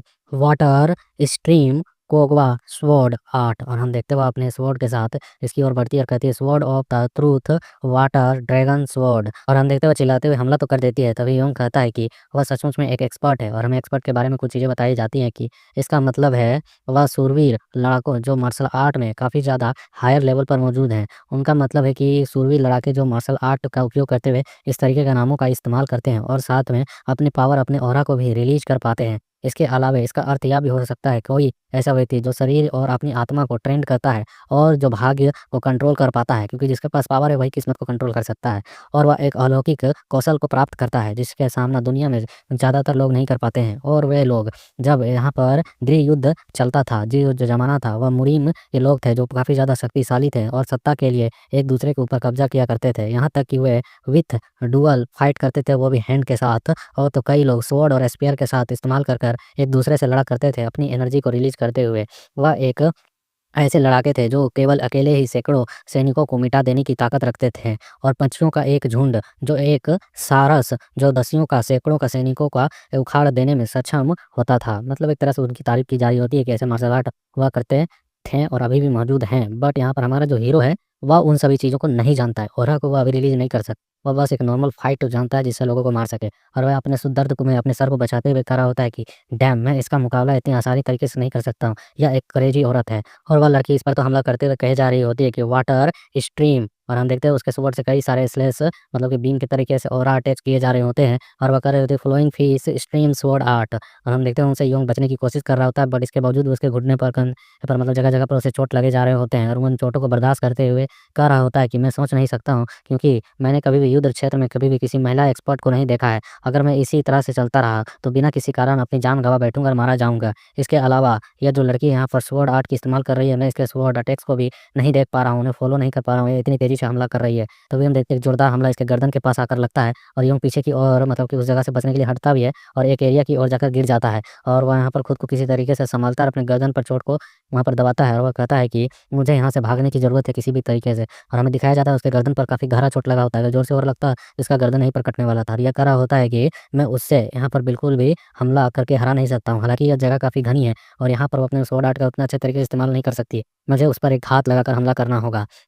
चाहे इसके लिए मुझे कुछ भी करना होगा। मैं उसके तलवार का हमले को यहाँ पर इन झाड़ियों के बीच में फँसाकर उसके अटैक की स्पीड को रोक सकता हूँ। और तभी हम देखते हैं वह लड़की यहाँ पर इसी को देख रही होती है कि किशोर छुपा हुआ है और वह एक और टेक्निक का इस्तेमाल करते हुए कर रही होती है कि water stream stream of his with curve of water. और यह एक कर्व टेक्निक का इस्तेमाल करने वाली होती है। और हम देखते हैं वह जैसे ही अपनी स्वॉर्ड बीम को आगे की ओर रिलीज़ करती है, तो उसका जो स्वॉर्ड बीम होता है वह आगे जाकर अचानक से मुड़कर योंग के सीधे मतलब किडनी वाले एरिया में आकर उसके पेट पर सीधे एक जोरदार हमला करता है, छेद हो जाता है, जिसकी वजह से योंग को काफ़ी दर्द होता है और एक जोरदार चीख हमें सुनाया जाता है जो पूरे जंगल में गूंज जाता है। और इसी के साथ हम देखते हैं कि वहाँ पर लड़की उसके सामने आकर तलवार तानते हुए कहती है कि यहाँ पर बहुत हो चुका है, अब तुम अपना मुँह खोलो भिखारी और मुझे बताओ कि आखिरकार तुमने चोरी के सामानों को कहाँ पर रखा है। और वह उसे वो मतलब धमकी देते हुए साफ-साफ तौर पर कह रही होती है, इससे पहले कि मैं तुम्हारे ज़बान को काट दूँ, जो तुमने यहाँ पर मेरे लिए कुछ शब्दों को कहा था, मैं उसकी कीमत तुम्हें चुकवाने पर मजबूर कर दूँगी, जिससे पहले कि तुम्हारी यहाँ पर भाषा बदले। हम देखते हैं सुनकर यूँग यहाँ पर खुद को इरिटेट महसूस कर रहा होता है और गुस्से में अपने दाँतों को पीस रहा होता है और वो लड़की कह रही होती है, शायद मैं इसके लिए तुम्हारी जीभ को काट सकती हूँ, अगर तुम यहाँ पर घसीट कर लौट कर माफ़ी नहीं माँगते हो तो। तभी हम देखते हैं यहाँ पर यूँग अपने घुटने के बल अपने माथे को टेक देता है और कहता है कि मुझे माफ़ कर दें। और हमें दिखाया जा रहा होता है अपने माथे को रगड़ते हुए कह रहा होता है, मैं नहीं जानता था कि आपकी पहचान क्या है और मैं कभी भी मेरी ज़बान जो थी वह फिसल जाती है, जिसकी वजह से मुझसे ये गलती हो गई, कृपया करके मुझे जाने दें। हम देखते हैं इस तरीके से उसे माफ़ी माँगते हुए देखिए लड़की अचानक हैरान हो जाती है। फिर वो अपने स्वॉर्ड को रखते हुए कहती है कि तुम्हारे पास सचमुच में बिल्कुल भी रीढ़ नहीं है, मतलब रीढ़ की हड्डी मतलब कि एक स्ट्रॉन्ग मैन जो होता है ना, कभी किसी के सामने झुकता नहीं है जल्दी। लेकिन तुम तो यहाँ पर आसानी से अपने घुटने टेक देते हो, शायद तुम एक आदमी भी नहीं हो, औरत हो, वह भी कहलाने के लायक नहीं हो, मतलब उसे बेइज़्ज़ती कर रही होती है। जो तुमने मुझे कमज़ोर कहा तुम तो उससे भी कमज़ोर हो। और वह स्वॉर्ड को रखते हुए कह रहे होते हैं, मैं अब काफ़ी एक्साइटेड महसूस नहीं कर रही हूँ तुम्हारे जैसे बंदे के साथ लड़कर, तुम तो आदमी कहलाने के भी लायक नहीं हो, तुम यहाँ पर बस एक अपमान हो और कुछ नहीं, तुम एक अपराधी हो, इससे ज़्यादा कुछ नहीं। और हम तभी देखते हैं कि योंग जो होता है वो अचानक से उठता है और इसके हाथ को वहीं पर पकड़ लेता है और इसके स्वॉर्ड को इसके हाथ से छुड़वा देता है और धकेल देता है दूसरी ओर। हम देखते हैं यह देखकर वो लड़की हैरान हो जाती है और वो कहती है तुम्हारी हिम्मत कैसे हुई? और योंग उसके ऊपर चढ़ चुका होता है और वहाँ पर वो लड़की छूटने की कोशिश कर रही होती है और योंग उसे अपने नीचे दबाते हुए कहता है कि अगर मैं यहाँ पर जीवित रह सकता हूँ तो मैं आपसे यहाँ पर भीख भी माँगने को तैयार हूँ और कोई बड़ी बात नहीं है अपने घुटने टेक देना। योद्धा जो यहाँ पर शहर में लड़ते हुए कभी नहीं जान पाएँगे कि रियल बैटल में आप यहाँ पर किसी के सामने झुके या फिर उसके सामने भीख माँगे, वे कभी भी आप पर दया नहीं दिखाते हैं। बस आपको यहाँ पर अपना पीठ दिखाकर भागना पड़ता है, नहीं तो आप बच नहीं सकते हैं और आप कभी भी किसी समय भी किसी भी भाले का शिकार हो सकते हैं वहाँ पर। तो वहाँ के बदौलत तो यह कुछ भी नहीं है घुटने टेक कर माफ़ी माँगना। और वो अपने मुक्के को मारते हुए खड़ा होता है, चेताया करते हुए उस पर देने के लिए कि चिंता मत करो, मैं तुम्हें मारूँगा नहीं, बस मैं तुम्हें बेहोश करूँगा ताकि मैं यहाँ से निकल सकूँ। और तभी हम देखते हैं वो लड़की यहाँ पर एक अपने हैंड को चलाती है और उसके उस लगे हुए ज़ख्म पर मारते हुए कह रही होती है कि यू कावर्ड, आखिरकार तुम्हारी हिम्मत कैसे हुई यहाँ पर माफ़ी माँगने का ढोंग करने का। और हम देखते हैं वह उसी उसको मतलब पलट देती है दूसरी ओर और वह कह रही होती है कि ठीक है, जैसी तुम्हारी मर्ज़ी, मैं तुम्हें मार डालूँगी। तभी वो अचानक कहती है कि ओह नो! आखिरकार ये क्या है? और यूँ कहता है रुको, रुको। और हमें दिखाया जाता है नेक्स्ट सीन, सीधे ये लोग जहाँ पर लड़ रहे होते हैं उस खाई के किनारे होते हैं। तो सीधे घूम मतलब गुलटी खाते हुए सीधे ये लोग नीचे खाई की ओर गिर रहे होते हैं और हमें दिखाया जाता है ये दोनों चिल्लाते हुए सीधे सिर के बल नीचे गिरने वाले होते हैं और ये काफ़ी ज़्यादा हैरान होते हैं। लेकिन हमें जब दिखाया जाता है ये लोग गिर चुके होते हैं तो यहाँ पर यह लड़की बिल्कुल सुरक्षित होती है और ठीक-ठाक होती है और यह यूँ के हाथ के ऊपर गिरी हुई होती है। और फिर यहाँ पर यह घबराते हुए पीछे की ओर हटती है और कहती है आखिरकार ये क्या हुआ अभी-अभी? और फिर हमें दिखाया जाता है यहाँ पर इसके बंदे पहुँच चुके होते हैं और कह रहे थे कैप्टन, कैप्टन, कैप्टन जंग, क्या आप ठीक हैं? और हम देखते हैं यहाँ पर वे लोग आ जाते हैं इसके पास और कहते हैं आप ठीक तो लग रही हैं ना? फिर हमारा सीन सीधे यहाँ पर इनके वापस उस घर वाले एरिया में आ जाता है, जहाँ इसे पकड़ कर लाया गया होता है, इसके ऊपर पानी डाला जाता है और वहाँ पर सैनिक कह रहे होते हैं ये उठ रहा है। और धीरे-धीरे खाँसते हुए यहाँ पर योंग उठता है, तो एक बंदा कह रहा होता है कि हमने चौक को यहाँ तो पकड़ तो लिया है और लेकिन यह जो है यहाँ पर इसके पास कुछ भी चीज़ों को नहीं पाया। आखिर उसने उन चीज़ों को कहाँ छुपाया होगा? क्या पीछे पहाड़ी पर इसे भागते वक़्त उन चीज़ों को छुपा दिया होगा, उन गहनों को? हम देखते हैं यहाँ पर योंग जो होता है बस यहाँ पर कहता है कि नहीं, मैं वह नहीं हूँ। तो हम देखते हैं यहाँ पर वह जो लड़की होती है सोहे वो कह रही होती है कि तुमने उसे पहाड़ी पर पकड़ा, आपने एक अच्छा काम किया है। तो यहाँ पर यह जंग कहती है कि कोई बात नहीं। फिर हम देखते हैं कि वह उससे कहती है कि चोर या फिर भिखारी जो भी कहूँ, वह बहुत ही ज़्यादा दुखी दिख रहा है। ऐसा देखकर लगता है कि मानो उसने आभूषणों को नहीं चुराया, तुमने उन्हें कहाँ पर छिपाया है, मुझे बताओ। तो हम देखते हैं सुनकर वह कहता है कि मैं सचमुच नहीं जानता उन चीज़ों के बारे में, मुझसे इसके बारे में मत ही पूछो। तो हम देखते हैं यहाँ पर वह शर्मिंदगी महसूस कर रहा होता है और वह कहता है कि मैंने कभी कोई आभूषण नहीं चुराया है और मैं तो बस यहाँ पर जिस बच्चे का नाम मंजी है, उसके साथ आया था और यहाँ पर उसी के द्वारा लाया गया था, उसी के पीछे-पीछे आया था। हम देखते हैं सुनकर उसकी सिस्टर उसे घूर कर देख रही होती है और फिर वो कहता है कि मैं तो बस यहाँ पर उसके पीछे आ गया और कुछ नहीं। तो हम देखते हैं कि वहाँ पर वो जो वॉरियर होता है सैनिक, उसे मारते हुए कह रहा होता है, "ओए कमीने! सच बोल, सच यहाँ पर, तुझे सच बोलने को कहा है।" यूँ कह रहा होता है, "ठीक है, मैं तो जो कह रहा हूँ वो सच ही है।" हम देखते हैं सुनकर वह सोए कहती है कि कोई यहाँ पर मददगार तो होगा इसका, वरना वह ऐसा कुछ नहीं कर पाता। और मुझे लगता है कि यहाँ पर कोई दूसरा भी था जो चोरी कर रहा था। और वह कहती है कि यदि आपकी बातें सच हैं, तो फिर आपके यहाँ पर घुसने का क्या कारण था? अगर तुम यहाँ चोरी करने नहीं आए थे, तो क्या करने आए थे यहाँ पर? हम देखते हैं सुनकर वह खामोश होता है और उसके सामने वो दोनों लड़कियाँ होती हैं और फिर यहाँ पर वह अपने मन में कर रहा होता है, हालाँकि मैं यहाँ पर चोसेंग से मिलने के लिए आया था, लेकिन यहाँ पर चोसेंग को दिखाया जा रहा होता है, जो मतलब इसे बहुत ही अजीब तरीके से घूर कर देख रही होती है और वह कहता है, लेकिन मैं अभी इस चीज़ों को नहीं कर सकता हूँ। और फिर यह हुआ यहाँ पर उस लड़की से कुछ भी जवाब नहीं दे पा रहा था, उसे कुछ कहने को बहाने नहीं होते हैं। तो यह सुनकर वो कहती है वो लड़की कि मैं देख पा रही हूँ कि तुम जवाब नहीं दे पा रहे हो। मुझे लगता है कि आप यहाँ पर कोई बहाना सोच रहे हो। तो हम देखते हुए कहता है नहीं, नहीं, ऐसा नहीं है। मैं सचमुच में यहाँ पर कोई चोरी करने नहीं आया था। तो ये सुनकर वो लड़की अपने सर को पकड़ लेती है और कहती है कि बहुत ही तनावपूर्ण है। 10 दिनों के बाद यहाँ पर वो पार्टी होने वाली है और अब अचानक से आभूषण भी चोरी हो गए। यहाँ मेहमानों का स्वागत हम कैसे करेंगे? तो यह सुनकर यहाँ पर जो चौसेंग होती है, वह कहती है कि इसका ध्यान मैं रख लूँगी। और फिर हम देखते हैं सुनवा उससे कहती है कि क्या मयूंगवोन आखिरकार तुम क्या कह रही हो? तो यह सुनवा कहती है कि मैं जानती हूँ कि आप मेहमानों का स्वागत करने में काफ़ी ज़्यादा व्यस्त रहेंगी, इसलिए आभूषणों और भोजनों और बाकी चीज़ों का ज़िम्मेवारी मैं लेती हूँ, उन्हें मैं देख लूँगी। और हम देखते हैं यहाँ पर वह उन गार्डों से कह रही होती है कि पहरेदार इस चोर को ले जाओ और गोदाम में बाँध दो।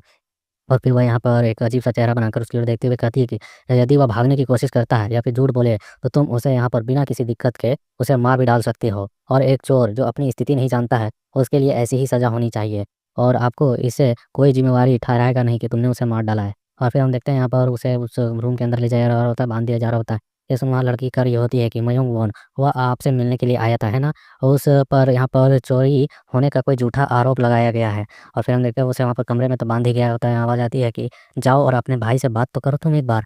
लेकिन हम देखते हैं यहाँ पर जो यहाँ पर चुड़सैंग होती है, वह कहती है कि अपना मुँह सँभाल कर सुनर, आखिरकार तुम क्या कर रही हो? यह सुनने में बिल्कुल भी अच्छा नहीं लगता है। यह किसी भी तरीके का एक रिश्ता कहलाने के लायक नहीं है। हम देखते हैं सुन वो लड़की कहती है लेकिन, तो हम देखते हैं वो फिर से कहती है कि लेकिन क्या? मैं इसे कई बार पहले तुम्हें समझा चुकी हैं। यदि समझ में नहीं आती है तो यहाँ पर इतना जान लो कि वह एक चोरी करते हुए पकड़ा गया और इससे ज़्यादा और कुछ नहीं मेरे पास है जो मैं उसके लिए कर सकती हूँ।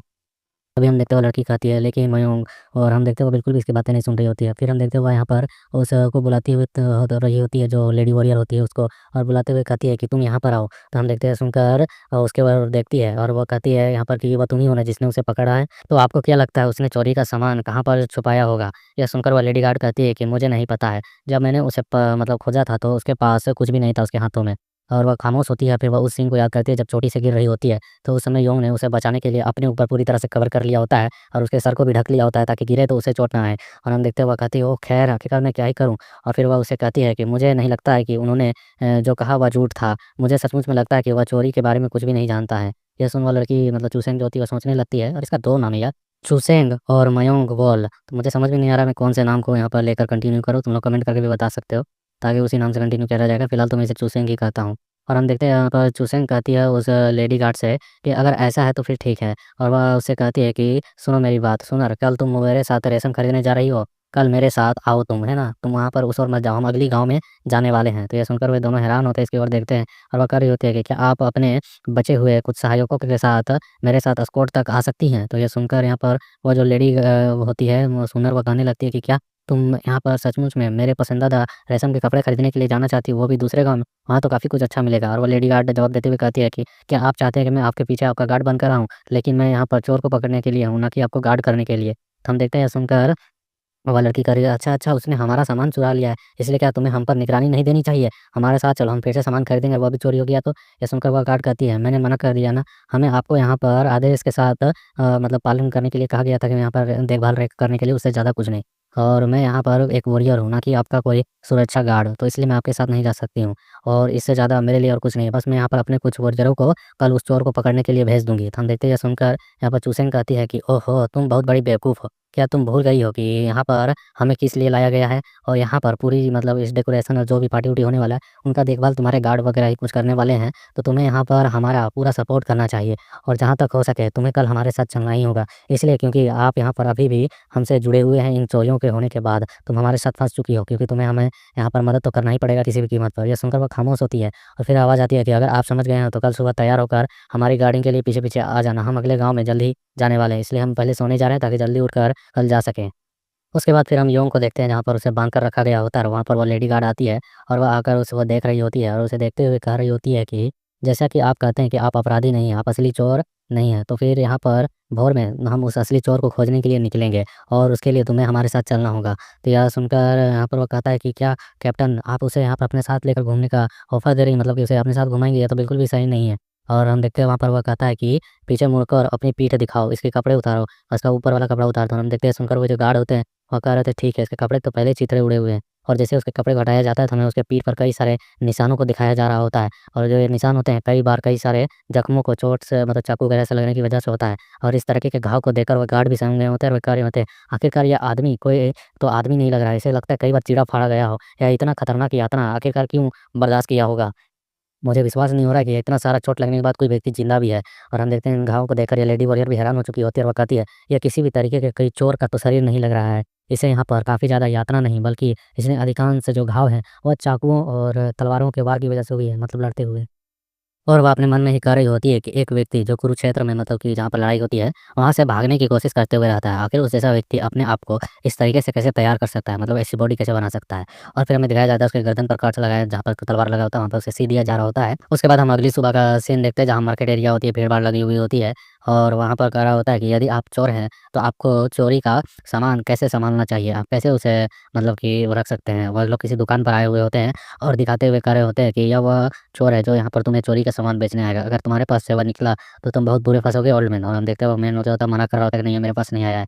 और फिर हमें दिखाया जाता है उस समय का सीन जब लोग ये लोग सिटी से निकलने वाले होते हैं उस बूढ़े आदमी के पास ज्वेलरी शॉप में खोजने के लिए कि कहाँ पे वो बेचने के आने वाला है। तभी यहाँ पर जो चूसिंग होती है वो कह रही होती है कि सुबह हो चुकी है, इसलिए हम शीघ्र ही जो सरकारी ऑफिशियल कार्यालय है वहाँ पर इसकी जानकारी दे देंगे और साथ में ही वह जो बंदा है जिसने चोरी की है, अगर वह यहाँ पर इसी सिटी में उन्हें बेचने की कोशिश करता है तो वह यहाँ पर कुछ समय लेगा, उसके बाद चीज़ों को बेचेगा और उसके हाथ में भी एक ज्वेलरी होती है।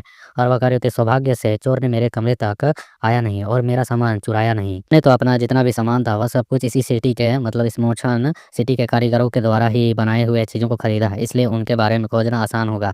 वो यहाँ पर शिल्पकार के हस्ताक्षर बने होते हैं ज्वेलरियों में, इसलिए उन्हें ढूँढ पाना आसानी से हम कर लेंगे, मतलब उन्हें खोज लेंगे अगर हमें उन ज्वेलरी को मिलता है, उनमें तो अलग ही सिंबल और सिग्नेचर होता है। और वो अपनी ज्वेलरी को पहनते हुए कह रही होती है, यदि जो इतना चालाक है कि वह किसी को यहाँ पर फँसा कर भाग सकता है, तो मुझे लगता है कि वह यहाँ के गाँव का बिल्कुल भी नहीं होगा या फिर यहाँ का होगा भी तो यहाँ नहीं बेचेगा, वह अपने सामानों को किसी और गाँव में बेचेगा। इसलिए हम कल दूसरे गाँव की ओर जाएँगे और आप लोग यहाँ पर अलग-अलग गाँव में भी जाकर और उन गाँवों में भी जाकर जितने भी ज्वेलरी हैं, उन सभी शॉपों पर जाकर उनकी जाँच करेंगे। तो गार्ड कहता है कि मैं यहाँ पर कुछ बोलना चाहता हूँ। हमें वहाँ पर योंग को दिखाया जाता है, वो लोग उसे भी पकड़ कर लाए होते हैं और वो गार्ड बता रहा होता है कि रास्ते में हम चोर का विवरण मतलब उसे खोजने के लिए जो लोगों से पूछते रहेंगे, उससे बढ़िया है कि मैं एक चित्र बना देता हूँ। मैं चित्र बनाने में काफ़ी शानदार हूँ। तो ये सुनकर यहाँ पर चुसेन कहती है कि बेशक अगर आप उसका चेहरा बना सकें, तैयार कर सकें तो और भी आसान होगा। उसे खोजने में हमें और भी अधिक सहायता होगी। लेकिन बस शर्त है यह झूठ ना बोलकर किसी और का चेहरा ना बनवाएँ। हम देखते हैं यहाँ पर वह कहती है कि लेकिन इस व्यक्ति को तुम लोग अपने साथ ले जाओ ताकि यह उसे ढूँढने सके और उसे पहचान सके और साथ ही इस पर कभी भी भरोसा मत करना। अगर इसने भागने की कोशिश की तो तुम लोग इसे तुरंत मार सकते हो।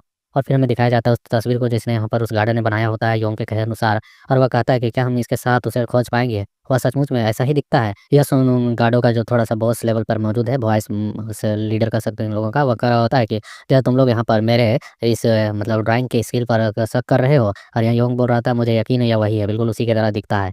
और वह हम लोग यहाँ पर आगे की ओर बढ़ ही रहे होते हैं और गार्ड से बातें करते हुए जा रहे होते हैं कि मुझे तो लगता था कि आपकी नज़रें काफ़ी कमाल की हैं, आप तो केवल सुंदर लड़कियों के चित्र ही बनाना जानते हैं, लेकिन आप चोरों के भी चित्र बना सकते हैं, इससे तो काफ़ी अच्छी मदद होगी। हम आसानी से उनको पकड़ सकते हैं और साथ में आप इस स्किल का उपयोग करते हुए कई ब्यूटियों को भी अपने हाथ चंगुल में फँसा सकते हैं।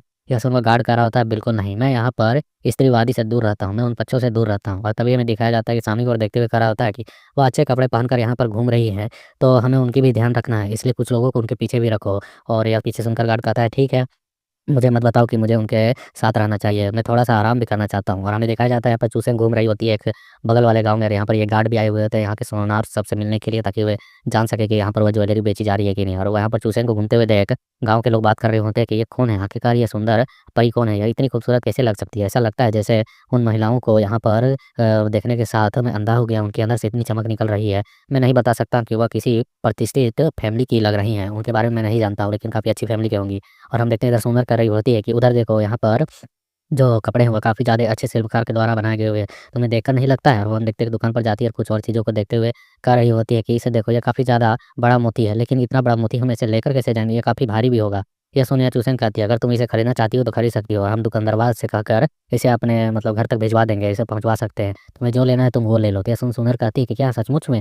और वह कहती है कि इसके लिए आप सहमत तो है ना? वैसे भी जो चोर है वह उसकी हम तलाश करने के लिए आए हैं, लेकिन यहाँ पर तलाशी के बजाय हम लोग इस तरीके से खेल-कूद रहे हैं। क्या यह सही होगा? यह सुनकर चूसेंग कहती है कि हमें उन चीज़ों की परवाह नहीं करनी चाहिए, जो करना है वो गार्ड्स करेंगे और हमें फ़िलहाल तो वही करना चाहिए जो हमारे लिए बेहतर है मतलब कि शॉपिंग-वॉपिंग करो, सभी सामानों को खरीदो और यहाँ से चलते बनो। तो यह सुनकर यहाँ पर सुनर भी कह रही थी हाँ, मैं यहाँ पर देख पा रही हूँ, यहाँ पर काफ़ी अच्छे हेयर ब्रश भी हैं, चलो-चलो उसे देखते हैं। और हम वो सुनकर वो कह रहे थे उफ़! और हमें दिखाया जाता है चौके में एक गार्ड को जो कि इनकी ओर नज़र रखे हुए होता है।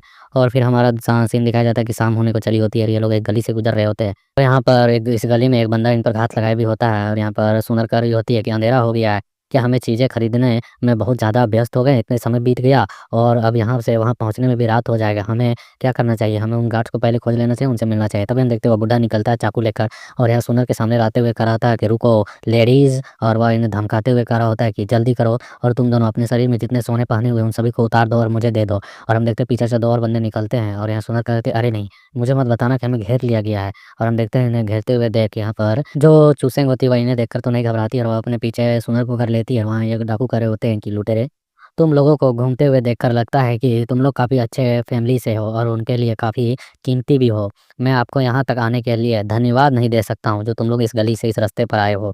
और वह चाकू तान कर कह रहा होता है, क्या आप मुझे अपना सारा पैसा देने को तैयार हो? और ये कहकर वह हँस रहा होता है। तो हम देखते हैं सुनकर बस वह यहाँ पर चूसेंग उसे मतलब एक अजीब सी लुक दे रही होती है और वह उससे कहती है कि ओह!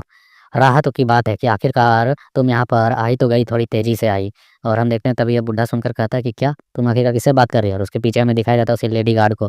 और फिर हम यहाँ सुनर को देखते हैं जो अपनी आँखों को बंद कर उनको मार खाते हुए बस सुन रही होती है। और वे कह रहे थे उफ़, उफ़! आखिरकार कौन है? कौन है? आखिरकार 1 मिनट रुको, इतना भी मत मारो। और फिर हमें दिखाया जाता है यहाँ पर जो लेडी गार्ड होती है, वो अपने चेहरे को मतलब उस नकाब को हटाती है और वो इनके सामने खड़ी होती है। इसने तो यहाँ पर इनकी जम की कुटाई कर दी होती है और इनका जो आगे का बुड्ढा होता है वो कह रहा होता है कि हमें बख्श दो वॉरियर हमें बख्श दो। और हम देखते हैं ये लोग सभी उनके सामने माफ़ी माँग रहे होते हैं तभी चूसेंग कहती है कि एक कहावत है कि आपस में जो खेलने वाले लोग होते हैं वो एक-दूसरे से जुड़े हुए होते हैं, एक-दूसरे को जानते हैं। उसी तरह जैसे जो कामुक लोग होते हैं वह रुचि भरी बातें एक-दूसरे के साथ साझा करते हैं, उसी तरह निसंदेह जो एक चोर है वह दूसरी चोर के बारे में जानता होगा। वह लालसा के तौर पर एक-दूसरे से किसी भी ना किसी भी तरीके से संबंध तो रखते होंगे। सही कहा मैंने, है ना? और वह उन्हें मतलब देखते हुए कह रही होती है यदि आप जीना चाहते हो तो। और वह उस फ़ोटो को निकाल देती है सुनर और उसके सामने कर देती है और यहाँ पर चूसेंग कहती है कि तुम्हें मुझे इसे ढूँढने में मेरी मदद करनी होगी। और फिर हमें उस चोर को दिखाया जाता है जो एक जगह पर होता है और यहाँ पर मस्त चिल कर रहा होता है और उसके बाद फिर हम देखते हैं यहाँ पर मार्केट एरिया का सीन जो कि कुछ घंटे पहले का होता है और यहाँ पे दिखाया जाता है हमें मैगी को। मैगी यहाँ पर इन सभी लोगों को पूछ रहा होता है कि क्या तुमने ऐसे लड़के को देखा है जो पुराने फटे कपड़े पहनता हो और उसके पूरे शरीर में पट्टी बंधी हुई हो और साथ में मैंने यह सुना था कि वह कुछ समय पहले इसी एरिया में घूम रहा था, क्या तुमने उसे देखा है? तो हम देखते हैं वह फैमिली वाला जो होता है वह कह रहा होता है नहीं, नहीं हमने नहीं देखा है। और उसके बगल से वह चोर गुज़र रहा होता है तो हम देखते हैं यहाँ पर वह टकला मैगी फिर से कहता है कि ओए बच्चे क्या तुम इसे जानते हो? जिसके बारे में मैंने तुम्हें बताया अभी उसका जो डिस्क्रिप्शन दिया। तो यह सुनकर वह कहता है कि ओह! वैसे मैं बता दूँ कि मैं उसे नहीं जानता हूँ, मुझे माफ़ कर दो और मैं कोई बच्चा नहीं हूँ इसलिए माफ़ी माँगो। तो हम देखते हैं सुनकर यहाँ पर वह कहता है कि सच में मुझे माफ़ कर देना, क्या तुम एक बच्चे नहीं हो? और हम देखते हैं यहाँ पर वह कह रहा होता है कि वैसे मैं उस अज्ञात व्यक्ति को ढूँढ तो नहीं सकता हूँ और ना ही मैं उसको देखा हूँ, लेकिन मैं आशा करता हूँ कि वह तुम्हें जल्द से जल्द मिल जाए। और ये हँसते हुए मस्त अपनी मस्ती में निकल जाता है। उसके बाद हमें उन्हीं टटपुंजे चोरों को दिखाया जाता है जो अपने हाथ में पकड़कर उसके फ़ोटो को देखकर कह रहा होता है कि मुझे लगता है कि मैं उसे जानता हूँ। वह चोरों के बीच में काफ़ी जाना-माना लड़का है, मतलब काफ़ी ज़्यादा फ़ेमस है इन चोरी के मामलों में लेकर। और वह उन्हें बता रहा होता है कि वह तेज़-तर्रार और काफ़ी अच्छा हाथ साफ़ करने वाला लड़का है। हालाँकि वह एक कुतिया का बेटा है जो कि बहुत ही ज़्यादा मतलब शरारती है और वह पहले से ही काफ़ी खजाने चुरा चुका है, लेकिन इसके बावजूद भी उसकी संतुष्टि पूरी नहीं होती है और वह चोरी करते रहता है। मैंने तो उससे कई बार कहा भी था, यह चोरी उसे ले डूबेगी, लेकिन वह एक ही गाँव में इन चीज़ों को चुराते रहता है, तो आम तौर पर यहाँ काफ़ी ज़्यादा सक्रिय रहता है और इसके बदले में मुझे मालूम है कि उसका एक गर्दन जल्द से जल्द कटने वाला है, इसकी हरकतों को लगकर और अब लगता है कि आप लोग उसके पीछे लग चुकी हैं, है ना? हम देखते हैं ये लोग सभी चीज़ें उसकी बातों को ध्यान से सभी सुन रहे होते हैं। उसके बाद हमें एक जंगल वाले रास्ते को दिखाया जाता है, जहाँ पर वह कह रहा होता है कि जल्दी से हमें रास्ता दिखाओ, आखिर वह कहाँ रहता है? और हम देख रहे होते हैं कि वह बुड्ढा चोर इन्हें लेकर आ रहा होता है कि हाँ, मैं तुम्हें वहाँ पर लेकर जा रहा हूँ, लेकिन मैं भी यहाँ पर पहली बार आ रहा हूँ, मुझे इन रास्तों के बारे में उतना अच्छे तरीके से मालूम नहीं है, बस तुम मेरा पीछे करो, मतलब पीछा करो, फ़ॉलो करो। और फिर हम लोग दिखाया जाता है ये लोग इसी तरह जंगल में बढ़ रहे होते हैं, तो जैसे बढ़ते हुए यहाँ पर जो सुनर होती है वह कह रही होती है कि यहाँ पर चलते-चलते मैं बहुत ज़्यादा थक चुकी हूँ, मैं इस तरह से और नहीं बढ़ सकती हूँ, यह जगह बहुत डरावनी है। तो ये सुनकर सुनर कहती है, मैंने तुमसे पहले ही कहा था ना कि अपने कोर्टयार्ड में चले जाओ वापस अपने रूम में। तो वह कहती है कि वहाँ अकेले जाना और भी ज़्यादा डरावना है। तो हम देखते हैं कि लेडी गार्ड कह रही होती है कि कभी भी हालात में यहाँ पर कुछ भी हो सकता है, इसलिए मूर्खतापूर्ण काम करना बंद करो। और वह यहाँ पर तलवार तानते हुए कह रही होती है उस चोर से कि अगर तुमने यहाँ पर कोई भी चालाकी दिखाने की कोशिश की, तो तुम पल भर में मारे जाओगे। तो ये सुनकर वह कहता है, मैं कोई बेवकूफ़ नहीं हूँ, मैं जानता हूँ कि मुझे यहाँ कोई होशियारी नहीं दिखानी है। बस मैं थोड़ा-सा भटका हुआ हूँ, इस जगह पर मैं अभी पहली बार आया हूँ ना, बताया तो। और हम देखते हैं यहाँ पर जो चूसें होती है वह इधर-उधर देखकर कुछ नोटिस करती है और वह जंगलों के बीच में दूर कुछ देख पा रही होती है या इसीलिए फिर सीधे अकेले उन झाड़ियों के बीच से जाने लगती है। तो उसे जाते हुए देख रहे हैं, सुनर कह रही होती है कि आखिरकार तुम कहाँ जा रही हो? वहाँ पर तो उस और कुछ भी नहीं है, कोई रास्ता भी नहीं है। बट हम देखते हैं यहाँ पर वह उन झाड़ियों को डडोलते हुए कुछ हटाती है और फिर हमें वहाँ पर घर दिखाया जाता है। यह उसी चोर का घर है, यहाँ जंगलों के बीचों-बीच उसने बना कर रखा है। और फिर हमें दिखाया जाता है वापस उस सिटी का सीन जहाँ पर ये लोग जो गार्ड होते हैं, बैठकर खाना खा रहे होते हैं और वो कह रहे होते हैं, डैम! हमारे हाथ में केवल मिट्टी लगा है, इसके अलावा कुछ नहीं, हमें क्या करना चाहिए? हमें नहीं पता आखिरकार वह चोर उन ज्वेलरी को कहाँ बेचेगा और कहाँ होगा। तभी एक गार्ड आते हुए कहता है कि कैप्टन, मैं यहाँ पर मयूंग वॉल मतलब कि चूसेंग और बाकी उनके पार्टी के जो मेंबर है वह नहीं मिल रहे हैं। तो ये सुनकर वो कहता है ज़ाहिर तौर पर वह वापस चले गए होंगे। हमें भी वापस जाना चाहिए। तभी हम देखते हैं यहाँ पर जो यूंग होता है वो कहता है, क्या तुम मेरी बात सुन सकते हो? क्या हम उस ज्वेलरी शॉप में वापस जा सकते हैं जहाँ पर हम गए थे शुरू में? ये सुनकर वो गार्ड कहता है, क्या बकवास कर रहे हो? तुम वहाँ पर दोबारा क्यों जाना चाहते हो? तो तीसरा गार्ड कहता है, आखिरकार क्या कारण है? तो ये सुनकर वह बताता है कि मैंने पहले इसके बारे में उतना ज़्यादा नहीं सोचा, लेकिन ऐसा लगता है कि उस जगह पर कुछ ऐसी गंध थी जिसे मैं पहचानता हूँ, इसलिए मुझे एक बार लेकर चलो आप। हमें दिखाया जाता है कि ये लोग यहाँ पर पिछली बार उस गार्ड के पास गए थे और इन सभी चीज़ों को याद करते हुए हम कह रहा होता है कि मुझे एक वहाँ पर जानी-पहचानी गंध मिली थी, जिसके बारे में वह छोटा चोर हमेशा ज़िक्र किया करता था और वही स्मोक बम वाला होता है बारूद के बारे में और साथ में वहाँ पर बारूद और मिर्ची वगैरह सब कुछ वहीं पर मिलता था और वह ज्वेलरी का शॉप है यार, बाकी चीज़ें भी बेचता है वहाँ पर। तो हम देखते हुए कह रहा होता है वहाँ पर कि मुझे बस वहाँ पर एक बार लेके चलो और हम लोग देखते हैं कि पर उस ज्वेलरी शॉप में जो होता है वह चोर वहीं पर खड़ा होता है, उसके साथ डील कर रहा होता है। यह देखकर वो दुकानदार कहता है, "ए देखो मैंने तुमसे कहा था ना कि वह वापस भी आ सकते हैं।" और हम देखते हैं उसे देखने के साथ गार्ड चिल्लाने लगते हैं कि हमने उसे ढूँढ लिया है, यह बिल्कुल चित्र के जैसा ही दिखता है, उसे जल्दी पकड़ो। और हम देखते हैं चिल्लाने की आवाज़ आती है कि उसे पकड़ो, पकड़ो, वह यहाँ से बचकर जाना नहीं चाहिए। बट हम देखते हैं वो बंदा जो होता है वहाँ गेट को तोड़ते हुए वहाँ से भाग के निकलने लगता है, कहता है कि तुम लोग मेरे दुकान को यहाँ पर खराब कर रहे हो, आवाज़ आ रही होती है। और कोई कहता है वो बहुत तेज़ है, वो बहुत तेज़ी से यहाँ से निकल रहा है। हम देखते हैं गेट तोड़ते हुए बाहर निकल चुका होता है और जो गार्ड होते हैं वो एक दूसरे के ऊपर गिर रहे होते हैं और कहता है कि उसे खोना नहीं, उसे बिल्कुल उसका पीछा करते रहो। तभी हमें दिखाया जाता है योंग को जो कि बहुत तेज़ी से इसके आगे आ चुका होता है और इसके गर्दन पर एक जोरदार किक मारता है। बट हम देखते हैं उस चोर को जो बच जाता है एकदम छुप कर और वो कहता है, ये क्या? ये तुम क्या कर रहे हो? और हम देखते हैं यहाँ पर योंग जो होता है वो उसे घूस हुए गुस्से में देखते हुए कह रहा होता है कि तुम्हें क्या लगता है मैं क्या कर रहा हूँ? तुमने मुझे यहाँ पर इस तरीके की मुसीबत में फँसा रखा है। क्या तुम मुझे यहाँ पर इस तरीके से छोड़कर भागना चाहते थे? तुमने पहले से ये सोच कर रखा था? ये सुनकर वो बच्चा हँसने लगता है और हँसते हुए कहता है कि और एकदम चेहरा बदल कर फेंकते हुए पेपर बम को कहता है, मुझे माफ़ कर देना इस चीज़ों के लिए, कि मेरे पास टाइम नहीं है। और वह तेज़ी से वहाँ से निकलने लगता है, वहाँ गार्ड सभी खाँसने लगते हैं, कहते हैं मेरी आँख जल रही है। और वो भाग रहा होता है तभी कुछ देखकर हैरान हो जाता है, कहता है कि क्या? आखिरकार वो बंदा इतने केयरलेस तरीके से मेरा पीछा कैसे कर सकता है? क्या वो मुझे पकड़ने के लिए इस हद तक जा सकता है? और हम देखते हैं यहाँ पर योंग जो कि बहुत ही तेज़ी के साथ उसका पीछा ही नहीं छोड़ रहा होता है, उसे पकड़ने के लिए आगे बढ़े जा रहा होता है और यंग कह रहा होता है, रुक जाओ मांझी। और हम देखते हैं यहाँ पर वो भागते हुए कह रहा होता है कि वो तुम तो काफ़ी ज़्यादा स्ट्रॉन्ग बंदे लगते हो, दृढ़ संकल्पी जो किसी का पीछा ना छोड़े। और फिर हम देखते हैं यहाँ पर उस मैगी को जो कि यहाँ पर बाउल भर-भर के मैगी खा रहा होता है, वो तो उसका भी नज़र जब सामने की ओर पड़ता है और चिल्लाते हुए कहता है कि हमने उसे ढूँढ लिया। और फिर हमारा शिफ्ट सीधे उस जंगल वाले एरिया में जाता है जहाँ पर ये भागते हुए भाग रहा होता है और हम देखते हुए भागते हुए कह रहे होते हैं, डैम! आखिरकार ये मेरा पीछा करना क्यों नहीं बंद कर रहा है? मुझे माफ़ कर दो, मुझे खेद है, दुःख है कि तुमने यहाँ पर उनके द्वारा पकड़े गए हो, लेकिन बस तुम ये सोच लो कि तुम मुझसे मिले या तुम्हारी बदकिस्मती थी और कुछ नहीं। और हम देखते हैं भाग रहा होता है, उसके पीछे जा रहा होता है। काफ़ी देर तक और भाग रहा था ये और उसके सामने पहुँच चुका होता है और वह कहता है, ठीक है, तो इसके लिए मुझे माफ़ कर देना क्योंकि तुमने ही इन चीज़ों के लिए मुश्किलें खड़ा की हैं। तो मैं यहाँ पर ये करने के लिए मेरे पास और भी कोई ऑप्शन नहीं है, इसलिए मैं ये करने जा रहा हूँ। और वो पेपर बम को जो होता है उसकी ओर फेंक देता है, जो कि काफ़ी ज़्यादा ज़हरीला थोड़ा-सा मतलब कि गैस वाला ज़्यादा कुछ होगा इसलिए उसे उसकी ओर फेंका होता है और वो कहा होता है कि मेरा पीछा करना बंद कर दो।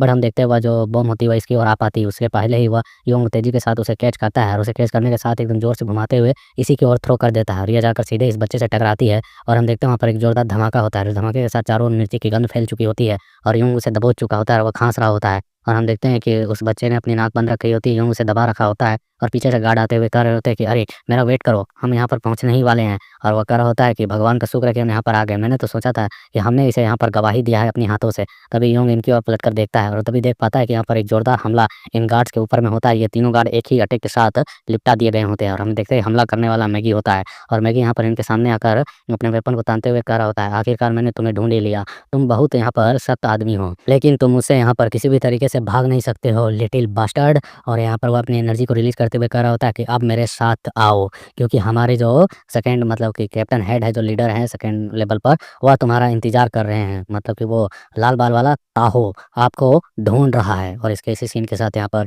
ये छोटा सा चैप्टर कंप्लीट होता है। So like share comment and support.